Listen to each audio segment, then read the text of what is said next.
بسم اللہ الرحمن الرحیم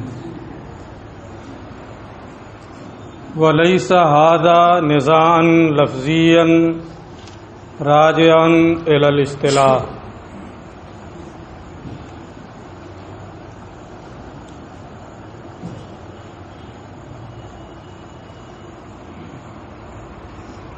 عین یعنی جو قائم بذاتی ہی ہوتا ہے، اس کی دو قسمیں ہیں۔ ایک قسم ہے کہ وہ مرکب ہو، مرکب ہونے میں اختلاف ہے۔ بعض لوگ اس بات کی جانب گئے ہیں کہ دو جز سے ترکیب کافی ہے، بعض لوگوں نے یہ کہا ہے کہ نہیں، ترکیب کے لیے 3 اجزاء ضروری ہیں۔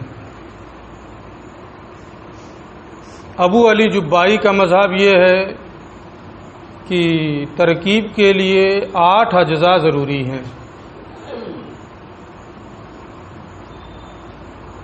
یہ ساری تفصیلات، یہ اختلافات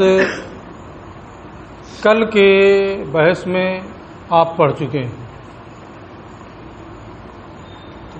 عین جو مرکب ہوتا ہے وہی جسم ہے، اور جسم کی ترکیب کتنے اجزاء سے ہے اس میں اختلاف ہے۔ یہ اختلاف کیسا ہے؟ آج کی جو بحث ہے اسی سے متعلق ہے کہ جسم کی ترکیب 2 جز سے ہے، 3 جز سے ہے، 8 جز سے ہے۔ یہ اختلاف صرف اختلاف لفظی، اختلاف اصطلاحی ہے، یا عرف و عادت کے اعتبار سے عرف اور لغت کا جو اختلاف ہوتا ہے وہ اختلاف۔ علامہ تفتازانی رحمۃ اللہ تعالی علیہ نے اس کے لفظی اور اصطلاحی اختلاف ہونے کی نفی کی ہے۔ یہ فرماتے ہیں کہ وَلَيْسَ هَذَا نِزَاعًا لَفْظِيًّا، جسم کے تعلق سے جو اختلاف واقع ہوا ہے کہ یہ کتنے اجزاء سے مرکب ہے، یہ اختلاف، یہ نزاع ایسا لفظی نزاع نہیں ہے جو اصطلاح کی جانب راجع ہو۔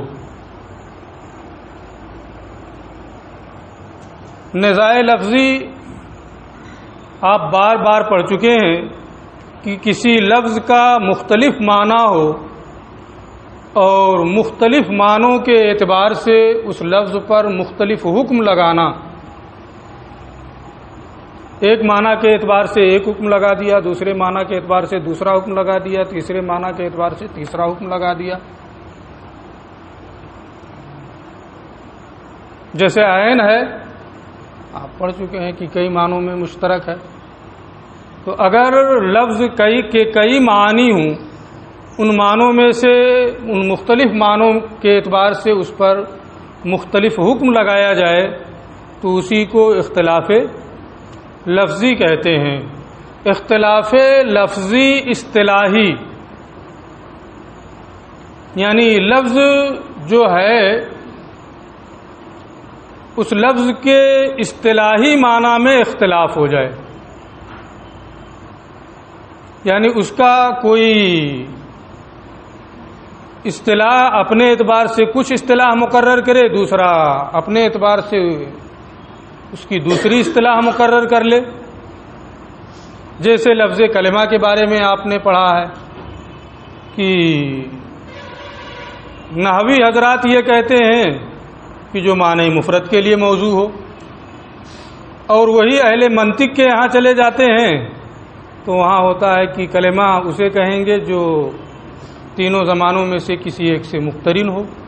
لفظ تو وہی ہے کلمہ ہی، لیکن نحویوں نے اپنی اصطلاح اپنے اعتبار سے بنا لی، منطقیوں نے اپنی اصطلاح اپنے اعتبار سے بنا لی.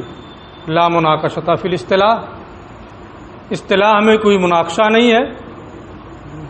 تو یہ اختلاف جو اجزائے جسم سے متعلق ہے، علامہ تفتازانی فرماتے ہیں یہ وہ نزاع لفظی نہیں ہے جو اصطلاح کی جانب راجع ہو، جس میں کوئی مناقشہ نہیں ہوتا ہے، کوئی اختلاف نہیں ہوتا ہے، کوئی جھگڑا نہیں ہوتا ہے.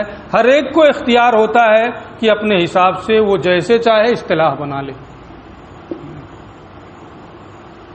تو یہ اصطلاحی نہیں ہے کہ اشاعرہ نے اپنی اصطلاح بنا لی کہ جسم 2 جز سے مرکب ہوگا، بعض اشاعرہ نے اپنی اصطلاح بنا لی کہ 3 سے مرکب ہوگا، ابو علی جبائی نے اپنی اصطلاح بنا لی کہ 8 سے مرکب ہوگا. نہیں، یہ اصطلاحی نزاع نہیں ہے جو لفظی ہوتا ہے. پھر کیا ہے؟ اچھا، ولیس ھذا نزاع لفظیہ، یہ نزاع لفظی وہ نزاع لفظی نہیں ہے جو اصطلاح کی جانب راجع ہو. حتی یدفع، یہاں تک کہ یہ سارے اختلافات یہ کہہ کر کے ختم کر دیے جائیں کہ سب کو تو اختیار ہے کہ وہ جو چاہے اپنی اصطلاح بنا لے. اس لیے جمہور اشاعرہ نے اپنی اصطلاح بنا لی، بعض نے اپنی اصطلاح بنا لی، ابو علی جبائی نے اپنی اصطلاح بنا لی. یہ کہہ کر کے آپ نہیں بچ سکتے ہیں. اگر یہ نزاع وہ نزاع لفظی ہوتا جو اصطلاحی ہے تو یہ کہہ کر کے چھٹکارا مل جاتا ہے، لیکن ایسا نہیں ہے. پھر کیا ہے؟ حتی یدفع، یہاں تک کہ اس کو یہ کہہ کر کے ختم کر دیا جائے کہ ہر ایک کو اختیار ہے کہ وہ جس چیز پر چاہے اپنی اصطلاح بنا لے. پھر یہ کون سا؟ بل ہوا نزاع، بلکہ یہ نزاع اس بارے میں ہے کہ ان المعنی الذی وضع لفظ الجسم بإزائہ، کہ وہ معنی جس کے مقابل میں لفظ جسم وضع کیا گیا ہے، لفظ جسم کا جو معنی موضوع لہو ہے وہ کیا ہے؟ اس کا معنی موضوع لہو 2 جز سے مرکب ہونا ہے، یا اس کا معنی موضوع لہو 3 جز سے مرکب ہونا ہے، یا اس کا معنی موضوع لہو 8 جز سے مرکب ہونا ہے. اس کا معنی موضوع لہو ہے کیا جس کے لیے لفظ جسم کو وضع کیا گیا ہے، اسی میں اختلاف ہے. تو بعض اس بات کی جانب گئے معنی موضوع لہو یہ ہے، بعض نے یہ کہا 3، بعض نے کہا 8، ہے نا. تو یہ نہیں کہ اس کے مختلف معانی ہیں، ان معانی میں سے الگ الگ معنوں کے اعتبار سے اس پر الگ الگ حکم لگا دیا گیا ہے، بلکہ اس کا معنی موضوع لہو یا تو یہ ہے کہ 2 جز سے مرکب ہوگا، یا 3 سے، یا 8 سے. اختلاف یہی ہے کہ اس کا معنی موضوع لہو ہے کیا. اور جب معنی موضوع لہو ہی میں اختلاف ہے تو یہ محل اختلاف بن سکتا ہے، اس میں نزاع ہو سکتا ہے، جھگڑا ہو سکتا ہے. عقلوں میں تفاوت کی بنیاد پر نزاعی چیزیں ہو سکتی ہیں. جو چیز اصطلاح کی جانب راجع ہوتی ہے اس میں نزاع کی گنجائش نہیں ہوتی. تو یہاں انہیں یہ بتانا ہے کہ یہ جو اختلاف ہوا ہے یہ محل اختلاف کی گنجائش رکھتا ہے. ایسا نہیں ہے کہ یہ نزاع لفظی اصطلاحی ہے اور اس نزاع کی گنجائش ہی یہاں نہیں ہے، جو چاہے اپنی اصطلاح بنا لے. بل ہوا نزاع، بلکہ یہ یہاں پر ایک چیز اور کہنا چاہتے ہیں. صاحب مواقف نے نزاع لفظی ہونے کا دعویٰ کیا ہے کہ یہ نزاع لفظی ہے نا. اس کا رد بھی نہیں کرنا ہے، لیکن ہمیں اس سے کوئی مطلب نہیں، عبارت سمجھانا ہے. یہ رد کر رہے ہیں، ان کا ثابت ہو جائے گا تو ان کا خود ہی رد ہو جائے گا. بل ہوا نزاع فی ان المعنی الذی، بلکہ یہ نزاع اس بارے میں ہے کہ وہ معنی جس کے مقابلے میں لفظ جسم کو وضع کیا گیا ہے، حل یکفی فیہ ترکیب، کیا اس میں ترکیب کافی ہے، یعنی صرف 2 جز سے کام چل جائے گا، املا، یا ترکیب 2 جز سے کافی نہیں ہے بلکہ 2 سے زیادہ اجزاء کا ہونا ضروری ہے. تو انہوں نے اپنی بات کی یہ نزاع لفظی نہیں ہے، اصطلاحی نہیں ہے، بلکہ یہ عرف اور لغت کے اعتبار سے اختلاف ہے، عرفی اور لغوی اختلاف ہے کہ اس کا معنی موضوع لہو کیا ہے۔ اور جب معنی موضوع لہو ہی میں اختلاف ہے تو یہ محل نزاع بننے کی صلاحیت رکھتا ہے۔ اب اگر عقلاء کے مابین یہ اختلاف ہوا کہ وہ 2 یا 3 یا 8 سے اجزاء سے مرکب ہے تو یہ نزاع اپنی جگہ پر صحیح ہے۔ اب ہر ایک کی دلیلیں ہے نا، ہر ایک کی دلیل نہیں دیں گے، یہ دلیل تو ہو گئی ہے، 3 جز سے جو مرکب ہے ان کی دلیل ہو گئی ہے۔ کل میں نے طول اور عرض اور پھر اس عمق کے لیے ایک بنایا تھا کہ یہ عمق ہے، ان لوگوں نے اس طریقے سے یہ ثابت کیا تھا کہ یہ 3 اجزاء کے ذریعے سے طول بھی پا لیا گیا، عرض بھی پا لیا گیا، عمق بھی پا لیا گیا، اور یہی 3 جز جسم کے لیے کافی ہے، لہذا جسم کے لیے 3 ہی جز ہوں گے، ان کی دلیل ہو گئی تھی۔ 8 ابو علی جبائی نے کہا ہے، اس کو بھی میں نے بتا دیا تھا کہ 8 اجزاء سے کیسے مرکب ہے۔ کل اس نے پوچھا تھا کہ یہاں طول اور عمق پا لیا گیا ہے، ایک مثال میں ابھی وہ بنا ہوا ہے نا، ایسے ہی ایک اور بنا دیں، طول اور عمق اور پا لیا جائے گا تو 6 جز زیادہ سے زیادہ ہوں گے، ہے نا۔ تو کل میں نے بتایا تھا کہ یہ جو نقشہ بنا ہوا ہے طول، عرض اور عمق کا، جو 3 اجزاء سے مرکب کے قائل ہیں ان کی بنیاد پر جو نقشہ بنا ہوا ہے، اس میں تقاطع نہیں ہو رہا ہے، صرف یہ ہو گیا یہ طول ہے، یہ عرض ہے، یہ عمق ہے، اس میں زاویہ قائمہ پر تقاطع نہیں ہو رہا ہے کہ ایک کو کاٹتے ہوئے دوسرا گزر جائے۔ تقاطع کے لیے 8 اجزاء ضروری ہیں، جیسا کہ کل میں نے ایک نقشہ بنا کر کے دکھایا تھا اور پھر بعد میں مثال بھی دی تھی۔ باقی رہ گئی تھی کہ جو 2 جز سے جسم کی ترکیب کے قائل ہیں ان کی دلیل کیا ہے، یہاں سے وہی چیز۔ احتج الاولون بانہ یقال لأحد الجسمین، جو جسم کے 2 جز سے مرکب ہونے کے قائل ہیں ان لوگوں نے حجت پیش کی ہے اس طور پر کہ کہا جاتا ہے لأحد الجسمین، 2 متساوی الاجزاء جسموں میں سے ایک کے لیے، 2 ایسے جسم جس کے اجزاء برابر ہوں، مثلا 5 جز ہیں، کم سے کم 2 سے ترکیب ہوگی نا، زیادہ ہو جائے کوئی فرق نہیں پڑتا، تو 2 جسم جس کے اجزاء برابر ہیں، آپ مان لیجئے 2 ہی 2 ہیں، لیکن دونوں کے اجزاء کیا ہیں، برابر ہیں۔ اب اگر ان متساوی الاجزاء دونوں جسموں میں سے کوئی ایک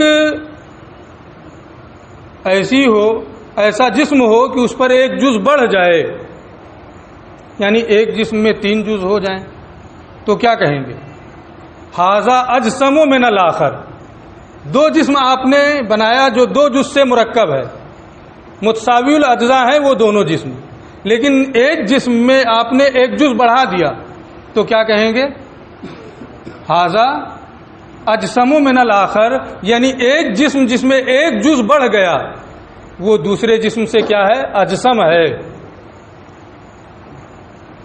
تو اجسم ہونے سے کیا ہوا، تو یہ کہتے ہیں کہ جب صرف ایک جز کے بڑھنے سے ایک جسم جو ہے وہ اجسم ہو جا رہا ہے، تو اس کا مطلب یہ ہوا کہ ترکیب کے لیے ادنا جس کے جن اجزاء سے ادنا ترکیب حاصل ہو جائے وہی کافی ہے، کیونکہ اگر ادنا ترکیب یعنی 2 جز ہی سے اگر اس کو مرکب نہ مانا جائے تو ایک جز کے بڑھنے سے اسے اجسم نہیں کہا جا سکتا ہے۔ اجسم اسی وقت کہیں گے کہ یہ ایک جسم سے دوسرے جسم سے اجسم ہے جب ترکیب کے کم سے کم اجزاء جو ہوتے ہیں یعنی 2 اسی کے ذریعے سے ترکیب حاصل ہو جائے۔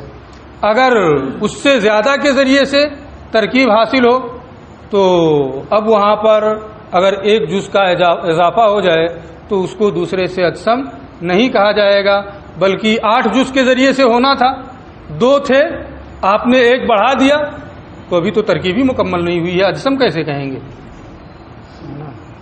دو تھے، دونوں میں ہیں، ایک میں آپ نے بڑھا دیا ہے نا، اس میں 3 ہو گئے، اس کو کیا کہیں گے؟ یہ دوسرے سے اجسم ہے نا۔ اب اجسم آپ کہہ رہے ہیں، اس کا مطلب 2 ہی سے ترکیب کافی تھی، تبھی تو اس میں 1 جز بڑھ گیا، ورنہ آپ یہ کہتے کہ ابھی تو یہ جسم ہی مکمل نہیں ہوا۔ تو 1 جز کے بڑھ جانے سے اس کو اجسم کہنا، یہ اس بات کی دلیل ہے کہ ترکیب تو 2 ہی جز سے مکمل ہو گئی جسم کی، 1 جز کے بڑھ جانے سے وہ اجسم ہو جا رہا ہے۔ اجسم کہنا یہ 2 جز سے ترکیب کے مکمل ہو جانے کی دلیل ہے، وہی انہوں نے کہا ہے۔ پھر اس کا رد کریں گے۔ یہ پہلے والوں نے یہ حجت پیش کی ہے کہ 2 متساوی الاجزاء جسموں میں سے ایک کے بارے میں کہا جاتا ہے اذا زید علیہ جزء واحد، جب اس پر 1 جز بڑھ جائے کیا کہا جاتا ہے؟ انہ اجسم من الاخر، جس میں بڑھ گیا اس کو کیا کہتے ہیں کہ یہ پہلے سے دوسرے سے اجسم ہے۔ فلولا ان مجرد الترکیب کاف فی الجسمیت، تو اگر 2 ہی جز سے ترکیب جسم ہونے کے لیے کافی نہ ہوتی، 2 ہی جز سے جسم مرکب نہ ہوتا، لما سارا بے مجرد زیادت الجزء اذیت فی الجسمیہ، تو صرف 1 جز کے بڑھنے سے وہ جسم میں اذیت نہیں ہوتا۔ 1 جز بڑھ گیا، اس کے بعد آپ کہہ رہے ہیں کہ یہ اجسم ہے دوسرے سے، اس کا مطلب 2 سے ترکیب تام ہو گئی تھی، اور 1 کے بڑھ جانے سے وہ اذیت اور اجسم ہو گیا۔ دلیل سمجھ میں آ گئی ہے نا؟ اب آگے علامہ فرماتے ہیں وفیہ نظر، لیکن یہ محل کلام ہے۔ آپ نے جو یہ کہا ہے کہ اگر متساوی الاجزاء 2 جسموں میں ایک جسم میں 1 جز بڑھ جائے تو اس کو کیا کہتے ہیں؟ ھذا اجسم من الاخر، یہ دوسرے سے اجسم ہے۔ اگر وہ اجسم جسم سے ماخوذ ہو، جسم سے مشتق ہو، تب تو یہ ہوگا کہ یہ دوسرے سے جسم میں زیادہ ہے، آپ کا استدلال تام ہوگا جب اجسم کس سے ماخوذ ہو؟ جسم سے ماخوذ ہو۔ حالانکہ جو یہ بولا جاتا ہے ھذا اجسم من الاخر، وہ اجسم جسم سے ماخوذ نہیں ہے، بلکہ وہ جسمہ باب کروما سے اس میں تفضیل کا صیغہ جو مقدار کے بڑھ جانے کے معنی میں ہے، ضخیم ہونے کے معنی میں ہے، موٹے ہونے کے معنی میں ہے۔ تو جو یہ کہا جاتا ہے جز کے بڑھنے سے کہ ھذا اجسم من الاخر، اس کا صرف یہ مطلب ہے کہ اس میں مقدار زیادہ ہو گئے، اس میں مقدار زیادہ ہو گئے، وہ جسم سے ماخوذ نہیں ہے۔ اور اجسم یہ صیغہ صفت ہے، اجسم یہ صیغہ صفت ہے، صفت میں ہمارا اختلاف ہی نہیں ہے، ہمارا اختلاف تو اس جسم میں ہے جو اس میں ذات ہے، کہ وہ 2 جز سے مرکب ہے یا 3 سے مرکب ہے یا 8 جز سے مرکب ہے، لہذا یہ دلیل ان کی تام نہیں۔ وفیہ نظر، اور اس میں کلام ہے، لأنہ، اس لیے کہ اجسم یہ جسامت سے اس میں تفضیل کا صیغہ ہے، بے معنی الضخامت، اور اس کا معنی ہے موٹا ہونا، مقدار کا زیادہ ہونا، وہ بے معنی الضخامت و عظم المقدار، اجزا کا زیادہ ہونا، یہ جسامت سے ماخوذ ہے۔ اجسم یقال، کہا جاتا ہے جسم الشیء، باب کرما سے، اے عظما، مقدار اس کی بڑھ گئی، چیز کی مقدار بڑھ گئی، فہو جسیم و جسام، اس کا مصدر آتا ہے جسیم اور جسام بالضم میں۔ تو آپ جو استدلال کر رہے ہیں اجسم سے، یہ اجسم ایک تو صیغہ صفت ہے، اس میں تفضیل سے ہے، اور یہ مقدار کے بڑھنے میں کے معنی میں ہے، اور ہمارا اختلاف صفت میں نہیں ہے، اختلاف کیا ہے؟ اس جسم میں ہے جو اس میں ذات ہے، جوہر ہے، مادہ ہے نا، صفت میں ہمارا اختلاف نہیں ہے۔ لہذا آپ کا اجسم فی الجسمیت کے ذریعے سے، ھذا اجسم من الاخر کے ذریعے سے استدلال کرنا، یہ استدلال تام نہیں ہے۔ اگر اجسم ھذا اجسم من الاخر، اس کا معنی یہ ہو ازید فی الجسمیہ، جیسا کہ انہوں نے کہا ہے، تب تو دلیل تام رہے گی۔ لیکن اجسم من الاخر کا معنی افعال کے صیغہ تفضیل اور جسمہ سے ماخوذ ہونے کی بنیاد پر اس کا معنی ہوتا ہے اجسم من الآخر اے ھذا ازید فی الجسامت، یہ موٹا ہے، یہ جسم میں زیادہ ہے، یہ معنی نہیں ہوتا ہے۔ اس کا معنی کیا ہوتا ہے؟ یہ موٹا ہے، اس میں اجزاء زیادہ ہیں۔ تو اگر ھذا اجسم من الآخر یہ ازید فی الجسمیت کے معنی میں ہو جیسا کہ آپ دعویٰ کر رہے ہیں، تب تو آپ کی دلیل تام ہوگی، حالانکہ ایسا ہے نہیں۔ اجسم من الآخر یہ ازید فی الجسامہ، ازید فی الزخامہ کے معنی میں استعمال ہے، لہذا آپ کی دلیل تام نہیں ہے۔ یہ پہلی قسم ہوئی۔ دوسری قسم عین یعنی جو قائم بذاتی ہی ہے، یا تو وہ مرکب ہوگا جیسے جسم، یا غیر مرکب ہوگا کل جوہر، جیسے کہ جوہر۔ ما سبق میں انہوں نے کہا تھا یا تو مرکب ہوگا وہ هو الجسم، ہے نا، اور یہاں کیا کہہ رہے ہیں؟ یا تو غیر مرکب ہوگا کل جوہر۔ تعبیر میں فرق ہو رہا ہے، پہلے کچھ اور تعبیر ہے، اب تعبیر کا اسلوب بدل رہے ہیں۔ کیوں بدل رہے ہیں؟ بیان نیچے آ رہا ہے۔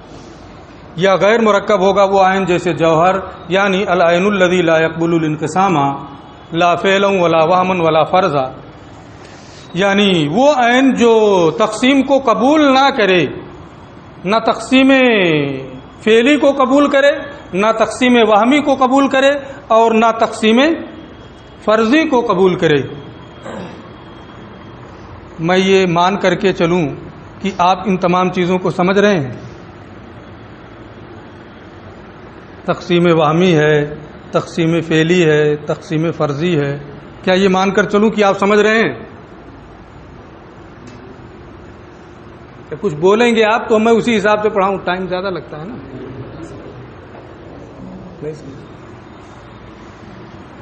سب بالکل پہلے صفحے میں ہدایت الحکمت میں سب پڑھا ہے۔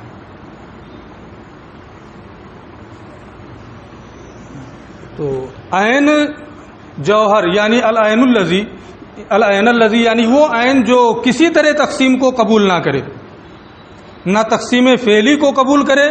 تقسیم فعلی اس تقسیم کو کہتے ہیں جس کے بالفعل خارج میں اجزاء موجود ہو، اس کو کیا کہتے ہیں؟ تقسیم فعلی کہتے ہیں۔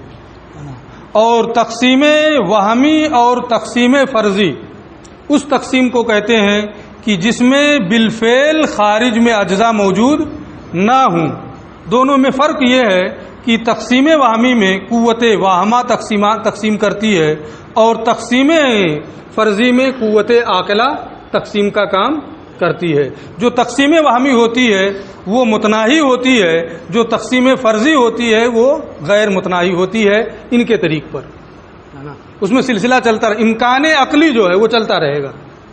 تو فرضی میں قوت عاقلہ تقسیم کرتی ہے، اور وہمی میں قوت واہمہ۔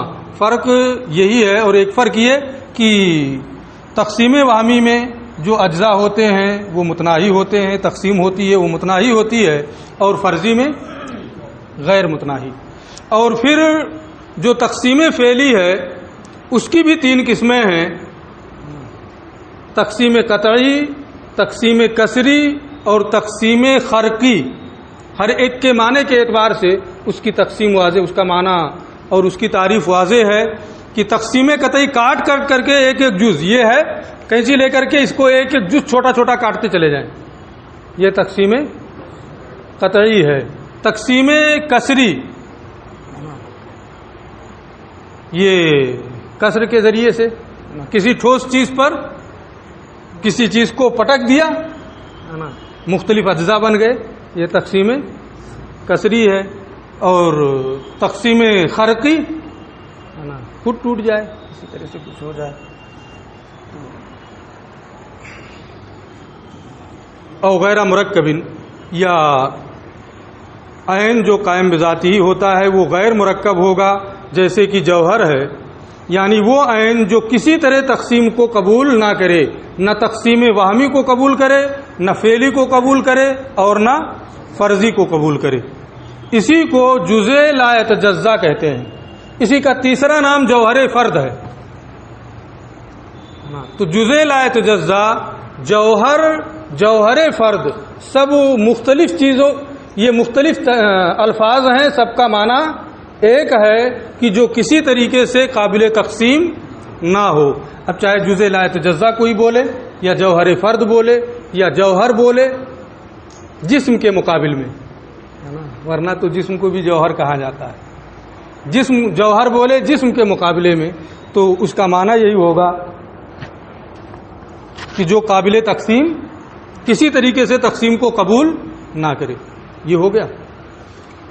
اچھا، وہ الجزء الذی لا یتجزا، اور یہی جزء لا یتجزا ہے. اب جو میں نے ابھی کہا تھا کہ کل جوہر کیوں کہا اس کو یہ بتا رہے ہیں. ولم یقل وہو الجوہر، انہوں نے یہ نہیں کہا وہو الجوہر جیسے کہ ما سبق میں کہا ہے وہو الجسم. کیوں؟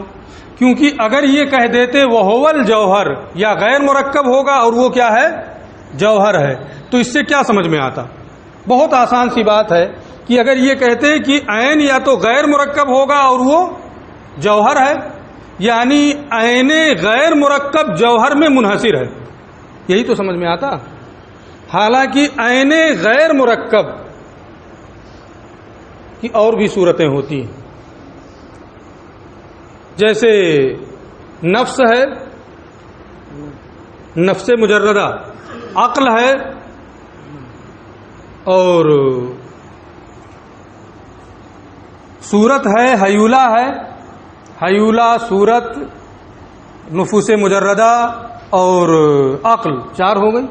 اور جوہر فرد 5 ہیں غیر مرکب جو ہوتے ہیں. تو جب عین غیر مرکب کی 5 صورتیں ہیں، حیولہ، صورت، نفوس مجردہ، عقل اور جوہر فرد، تو اگر یہ کہہ دیتے وہو الجوہر تو عین غیر مرکب جوہر میں منحصر ہو جاتا. یعنی عین مرکب صرف اور صرف کیا ہے؟ جوہر ہے. حالانکہ ایسا ہے نہیں. اور جب انحصار ہو جاتا تو انہیں یہ ثابت کرنا پڑتا کہ اس کے علاوہ جو چیزیں ہیں وہ عین غیر مرکب نہیں. اس لیے اپنا دامن بچانے کے لیے کہ نہ ہم انحصار کریں گے نہ ہمیں ان کو باطل کرنا پڑے گا. جب ہم انحصار کریں گے تب تو ہمیں باطل کرنا پڑے گا کہ وہ عین غیر مرکب نہیں ہے. انحصار کریں گے ہی نہیں، جیسے کہ جوہر ہم کہہ کے سیدھے سیدھے اس اعتراض سے بچ جائیں گے. انحصار کا اعتراض ہم پر لازم نہیں آئے گا. ولم یقل، انہوں نے وہو الجوہر نہیں کہا احترازا عن ورود المنع، اعتراض وارد ہونے سے بچنے کی خاطر. بأن ما لا يترکب لا ينحصر عقلا فی الجوہر، کیونکہ جو اس اعتراض کے وارد ہونے سے بچنے کے لیے کہ جو چیز غیر مرکب ہوتی ہے عقلی طور پر وہ جوہر میں منحصر نہیں ہے. پھر آپ نے منحصر کیسے کر دیا؟ وہو الجوہر کیسے کہہ دیا؟ جوہر میں منحصر یعنی جوہر جزء لا یتجزا کے معنی میں جو ہوتا ہے اس جوہر میں نہ عین غیر مرکب منحصر نہیں ہے. تو اگر یہ وہو الجوہر کہتے تو ان پر اعتراض یہ ہوتا. اس لیے انہوں نے وہو الجوہر نہ کہہ کر کے کل جوہر کہا ہے تاکہ اعتراض ہی نہ ہو. بل لا بد من ابطال الحیولہ، اور اگر یہ منحصر کرتے تو ضروری ہوتا کہ حیولہ کو باطل کریں، صورت کو باطل کریں، عقول کو باطل کریں، نفوس مجردہ کو باطل کریں، سب کو باطل کرنا پڑتا. لیتم ذالک، تاکہ انحصار کا جو انہوں نے دعویٰ کیا ہے وہ تام ہو جائے، وہ ثابت ہو جائے. اور اس بحث میں یہ پڑھنا نہیں چاہتے تھے کہ ہم حیولہ، صورت، عقل، نفوس مجردہ سب کو باطل کر کے پھر جوہر کو ثابت کریں. اس لیے ان سب سے بچنے کے لیے انہوں نے کل جوہر کہہ دیا تاکہ ان ساری چیزوں سے دامن بچا رہے.